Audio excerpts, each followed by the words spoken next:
Praise the lord. దేవునికి మహిమ కలుగును గాక. ప్రభునంతులరా, యేసుక్రీస్తు అతి పరిశుద్ధ నామంలో మీ అందరికీ వందనాలు. మరొకసారి ఈ వీడియో ద్వారా మీ ముందుకు రావటం చాలా సంతోషం.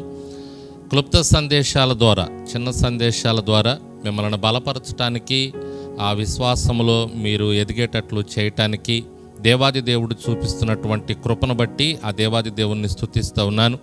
ఈ విధంగా రావటానికి దేవుడే కృప చూపిస్తూ ఉన్నాడు. ప్రభునంతులరా, ఒక మాట చాలు మన జీవితంలో కార్యాలు జరిగించడానికి. ఒక చిన్న మాట అనేక మంది జీవితాలను మార్చింది ప్రియులారా. కాబట్టి క్లుప్త సందేశాలు, చిన్న సందేశాలని చులకనగా చూడొద్దు. కొంతమంది నిర్లక్ష్యం చేస్తూ ఉంటారు. ఒక్క మాట చాలు మన జీవితాలను మార్చడానికి, మన విశ్వాసంలో బలపరిచే విధంగా మనల్ని నడిపించడానికి.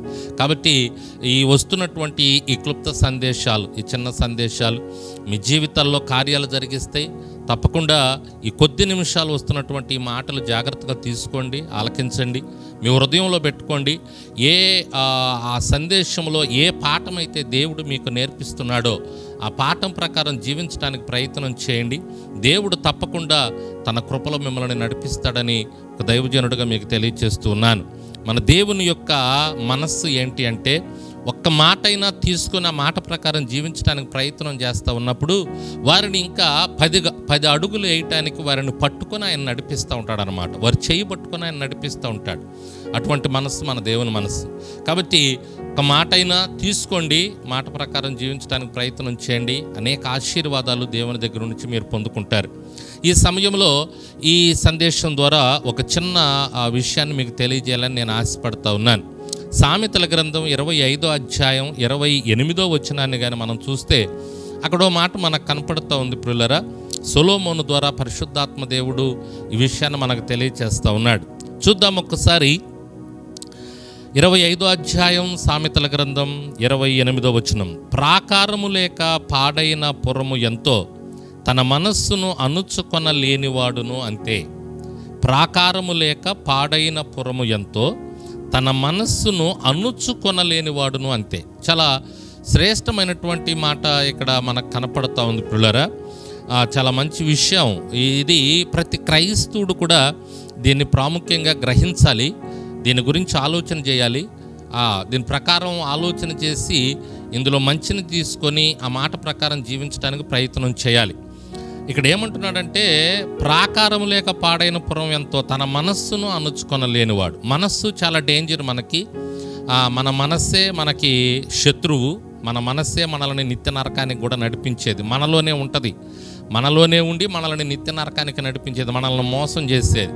మనం అనుకుంటాం వాళ్ళు వీళ్ళు మోసం చేస్తున్నారని, కానీ మనలో ఉన్న మన మనస్సే మనల్ని మోసం చేస్తూ నడిపిస్తుంది అనేది చాలామంది గ్రహించలేకపోతూ ఉన్నారు. ఏం చేస్తూ ఉంది మనస్సు అంటే, మనల్ని పరిపరి విధాలుగా దేవునికి వ్యతిరేకంగా నడిపిస్తూ ఉంటుంది. వేరే వేరే ఆలోచనలు, సాతానుకు సంబంధించినటువంటి ఆలోచనలు, దేవునికి వ్యతిరేకమైన ఆలోచనలు మనలో కలిగిస్తూ వాటి ప్రకారం మనల్ని నడిపిస్తూ ఉంటుంది.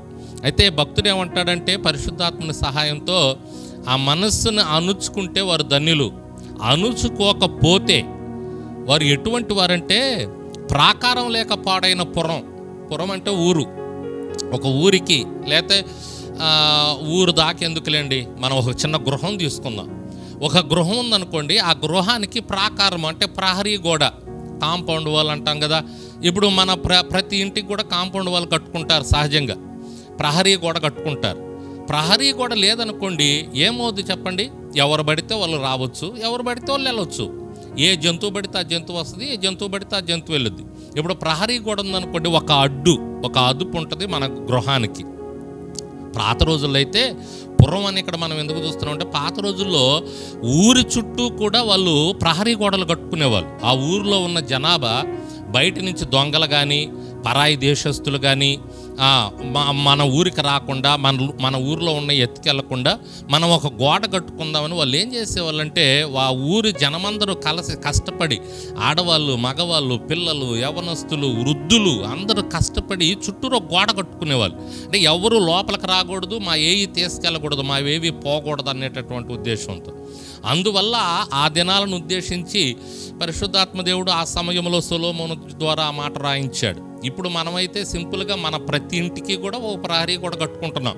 ఎందుకంటే కాపుదల అనమాట. ఏమి రాకూడదు, పోకూడదు, మన గృహం జాగ్రత్తగా ఉండటం కోసం ఒక కాపుదలగా ప్రహరీ గోడ. అదే ప్రహరీ గోడ లేకపోతే ఏ పడితే రావచ్చు, పోవచ్చు. నిజమే కదా, మనం చూస్తూ ఉన్నాం, ఏది పడితే అది వస్తుంది, వెళ్తూ ఉంటుంది. ప్రభునంతులరా, దాన్ని చక్కగా ఇక్కడ ఒక ఉదాహరణగా తీసుకొని చెప్తా ఉన్నాడు అన్నమాట భక్తుడు పరిశుద్ధాత్మని సహాయంతో. ప్రాకారము లేకపోతే పురము ఎలా చెడిపోతుందో, ఒక ప్రహరీ గోడ లేకపోతే ఒక గృహం ఎలా చెడిపోతుందో, ఎవరు పడితే వాళ్ళు వచ్చి ఏది పడితే అది తీసుకొని వెళ్తా, ఏ జంతువు పడితే ఆ జంతువు వచ్చి ఏది పడితే అది తీసుకొని వెళ్తా. ఇప్పుడు ఇంటి బయట ఏదో ఒకటి ఆరబెట్టుకుంటారండి స్త్రీలుగా ఉన్నటువంటి వాళ్ళు. అదో ప్రహరీ గోడ ఉందనుకోండి, ఆ కాపుదల ఉంటుంది, ఏమి రావు మాకు ప్రహరీ గోడ ఉందని. అది లేదనుకోండి, ఏ పడితే అవి వస్తుంది, తీసుకొని వెళ్ళిపోవచ్చు కదా. అలా ఎలా మనం కోల్పోతామో, ఎలా మన గృహం చెడిపోద్దో, ఎలా మన పురం చెడిపోద్దో, ఒక ప్రాకారం లేకపోతే ఒక ప్రహరీ గోడ లేకపోతే మనస్సును అణుచుకోలేని వాడి పరిస్థితి కూడా అలాగే ఉంటుంది. చెడిపోతాడు. ఏ ఆలోచనలు పడితే ఆలోచనలు వస్తాయి, ఏది పడితే అది చేస్తాడు, ఎలా పడితే అలా ఉంటాడు. త్రాగాలనిపిస్తుంది అనుకోండి, త్రాగుతాడు. తిరగాలనిపిస్తుంది అనుకోండి, తిరుగుతాడు. తిట్టాలనిపిస్తుంది అనుకోండి, తిడతాడు. ప్రభునంతుడు ఏ విధంగా మనసు ఏది ఆలోచన కలిగిస్తే దేవునికి వ్యతిరేకంగా అది చేస్తాడు. అంటే సరైన కాపుదల లేదు మనస్సుకి. ఈ కాపుదల పెట్టుకున్నవాడు, అదే అణుచుకోవటం అంటే, అదే చెప్తున్నాడు భక్తుడు ఇక్కడ. ఎవరైతే మనస్సును అణుచుకుంటారో వాళ్ళు ఆలోచనలని కంట్రోల్ చేసుకుంటారు, జాగ్రత్త పడటానికి ప్రయత్నం చేస్తారు, ఆలోచనల ప్రకారం నడవటానికి ఇష్టపడరు. కంట్రోల్ చేసుకొని, అణుచుకొని, ఇది కరెక్ట్ కాదు, ఇది కరెక్ట్ అని ముందుకెళ్ళటానికి ప్రయత్నం చేస్తారు. అలా వెళ్ళినటువంటి వారు ధన్యులు. అలా వెళ్ళకపోతే వాళ్ళు చెడిపోతారు. ప్రాకారం లేని పురం ఎలా చెడిపోతుందో వాళ్ళు చెడిపోతారు అని భక్తుడు చక్కని ఉదాహరణతో ఇక్కడ ఈ విషయాన్ని తెలియజేస్తూ ఉన్నాడు. ఈ క్లుప్త సందేశం ద్వారా మీకు నేనేం తెలియజేస్తున్నానంటే, ఆ విధంగా ప్రాకారం లేని పురం మాదిరిగా మనం ఉండొద్దు, ప్రహరీ గోడ లేని ఇంటి మాదిరిగా మనం ఉండకుండా మనం మన మనస్సును కంట్రోల్ చేసుకునే వాళ్ళంగా ఉందాం. పరిపరి విధాలుగా ఆలోచనలు కలిగిస్తుంటాడు సాతాను మన మనస్సు ద్వారా. వాడి పని అదే. మనమైతే మన మనస్సుని ప్రాకారం చుట్టూ కట్టుకుందాం, జాగ్రత్తగా కంట్రోల్ చేసుకుందాం, అణుచుకుందాం. ఏది కరెక్ట్ కదని చూసుకొని జాగ్రత్తగా ముందుకెళ్ళటానికి ప్రయత్నం చేద్దాం.